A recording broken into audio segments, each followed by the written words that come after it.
So I was hoping to have a nice presentation for you guys with this item because I pre-ordered it last week and it finally arrived today. But I don't know if it was the idiots at Best Buy or the idiots who delivered it to Best Buy, and they put this really thick sticker on the box, and I've been fighting with it trying to get the sticker off the box. So it's pretty ugly. But as you see in the title, I do have a tech review and unboxing for you guys, and it is the new Fusion Pro wireless controller for the Nintendo Switch.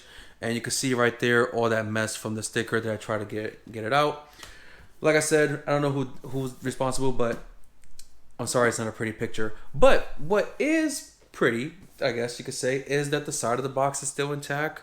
You know, you got images of the controller, images of the case right there, and the back of the box has a lot of information, such as what it includes in the box and some of the features that comes with this controller. So I'm going to unbox it on camera, and then we're going to look into it and see if we can test it out and give it a quick proper review. So let's get into it. So I think I have too many Switch controllers, and that's a problem that I have. For example, I have two official Pro controllers from Nintendo. I just changed the grips on them. And I also have two third-party ones. I believe this one is also by PowerA, and this one is by PDP. It's this one's also wireless. This one is wired, and it's PDP with the afterglow, so the controller actually lights up and change colors. And it has a headphone jack, but it has to be plugged in to use at all times. It has two back panels here, and this other controller also has back buttons as well. I actually had a fifth one, and it was the little gray micro one from GameStop, but I gave that to my little brother because I know I was getting this one in the mail or at the store pretty soon. So let's just unbox this sucker and see what we get inside.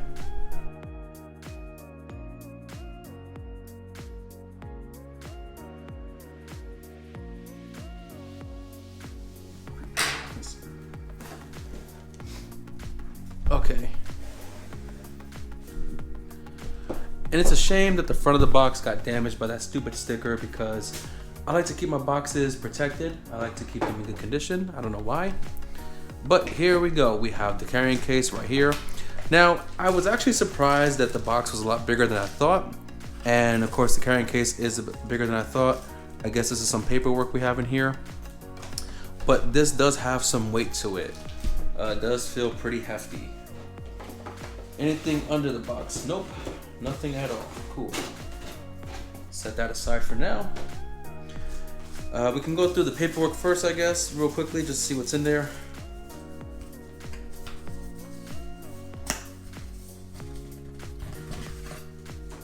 So you'll most likely have just your instruction manual telling you how to use everything, how everything works. So we'll put that aside for now.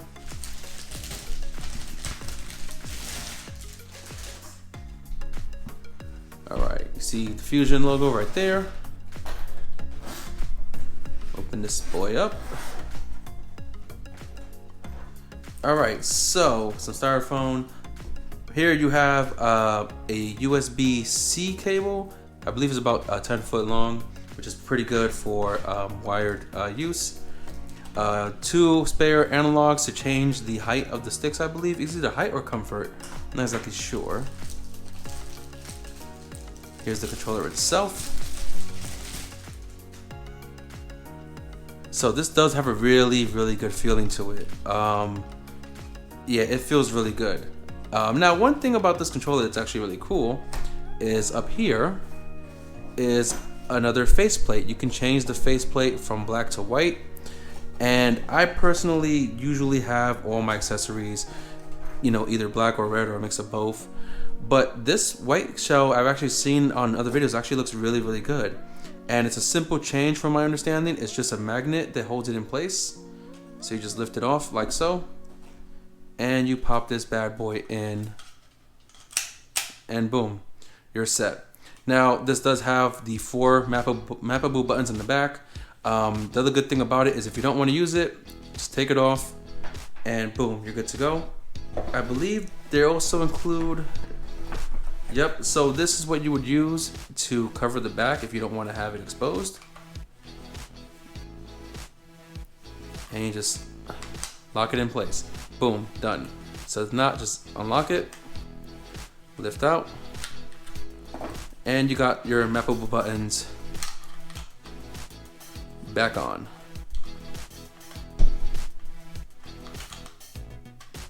Like so. These are also removable. I'm not going to remove them because I'm not going to have a hard time putting them back on. And you have a little switch back here for Bluetooth or USB. So I'm assuming the Bluetooth switch would have to be on to connect wirelessly. Now, there's a couple of things about this controller that you need to know. Number one, from my understanding, it does not have HD rumble. So it won't vibrate, it won't have the HD rumble feature. So that's not a problem for me. However, it also doesn't have an NFC reader, so no amiibo support for this controller. That's a bit of a problem for me. I do use amiibos for some of my games. Like Bayonetta 2, I use the amiibos to try to get in-game currency. So that's a bit of a bummer, but it's not a deal breaker considering what you're getting with this package overall. So I'm gonna try to put this piece away. So the other thing I don't know for sure is, will the headphone jack work while it's in Bluetooth mode and not only in USB mode? So I'm gonna put my Switch on the TV. I'm gonna try to set it up, sync it, and I'm gonna try to get some gameplay for you guys just to see how well this works. Now, I'm trying to see why this won't fit inside of this case when it should. There we go. I'm also wondering what's with these two weird sticks. They don't have the same tops. They're very different, but they do just sit like so. And that's all you get from the packaging, pretty much. Nothing else in there. Nothing to, nothing else that's hidden or anything. No stickers or anything. But like I said, let's go put this on the Switch and see how well it works out. So just as I thought, the headphone jack would only work when it's plugged in through the USB-C.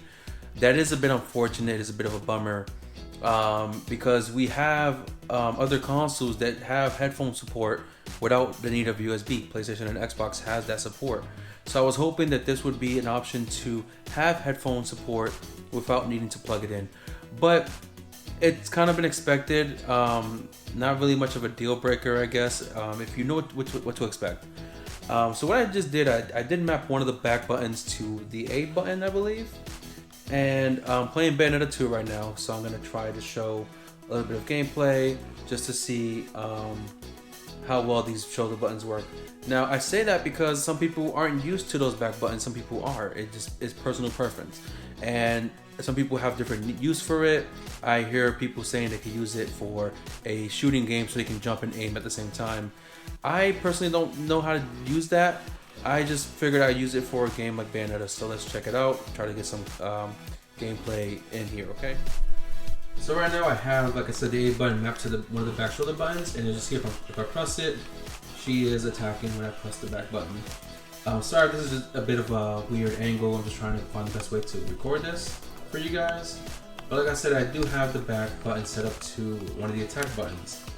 And it's probably not meant to be used for a game like this, but probably meant for, like I said, a shooting game so you can jump and aim at the same time.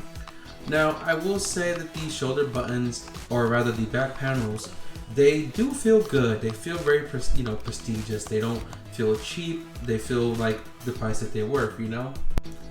But for someone who hasn't used this type of controller before, it is something that you have to get used to. It's not going to be something that you can pick up and use right away with perfect use. It is going to take some time to get used to it. I also noticed that this faceplate does feel a bit rougher than the other one. Not so much in a bad way. The other one was more of a comfortable feeling, whereas this one, I guess it just meant more for not as much of a relaxed gameplay. You want to be a bit more aggressive, and you want something that can hold up to the feeling of your movements. One thing that I haven't tried yet is the D-pad, and I think for that it really just comes to playing a fighting game to see how good the D-pad is. But it is an actual normal D-pad as you would expect, unlike the Joy-Con. So you can only imagine it's actually a good D-pad.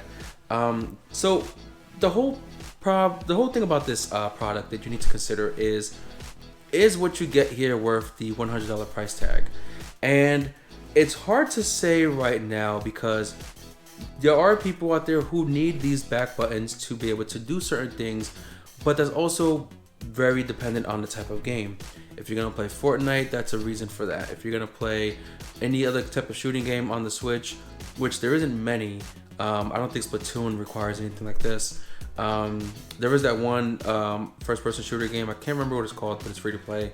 But Apex Legends is also on Switch now, so you might want to use this for Apex Legends. But again, it all comes down to what you want to set this controller up for and what games you want to use it for. But the good thing about this is that we do see continued support on the Switch, whether it's in the form of third-party controllers or third-party cases. We've known this from the beginning, and I'm happy to see that the Switch does have another option for a much more prestigious controller. And with the packaging, you know, you get a pretty decent case, you get extra analogs, you get another faceplate. So I do wish that this controller had a bit more to it. I do wish the headphone jack didn't work. I wish it worked on its own and not in the need of a USB cable. I did wish that it had NFC support to use these amiibos. For those of you who actually use amiibos. I don't care too much about HD Rumble. I don't know if this has motion controls, and I don't really care for motion controls. I honestly hate motion controls, but that'll be an issue for someone who plays a game that is very motion control heavy, like Splatoon or Breath of the Wild. So that's stuff to keep in mind.